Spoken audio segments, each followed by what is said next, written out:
एलै जेठक अमावस पूजा करब वृक्ष बाट। एलै जेठक अमावस पूजा करब वृक्ष बाट। मांगब भाग्य सौभाग्य विषहारा दाई से। हे मांगब भाग्य सौभाग्य विषहारा दाई से। हे नैहर सासुर बनत गौरी पूजब अरहुला तोरी।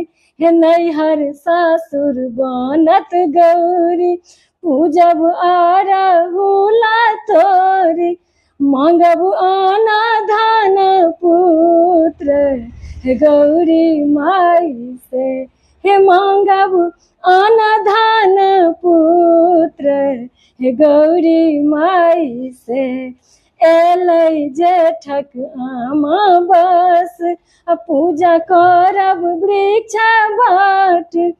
मांगब भाग्य सौभाग्य विषहारा दाई से। हे मांगब भाग्य सौभाग्य विषहारा दाई से। अम्मा परसत बेन ओकरी सिंदूर और तेल। हे अम्मा परसत बेन ओकरी सिंदूर और तेल। भेटत आशीष आलेल माथा झुकाई के। हे भेटत आशीष आलेल माथा झुकाई के। सब देवन सो ई है आस कि जुग जुग रहे आही बात। हे सब देवन सो ई है आस कि जुग जुग रहे आही बात। जुग जुग रहे आही बात।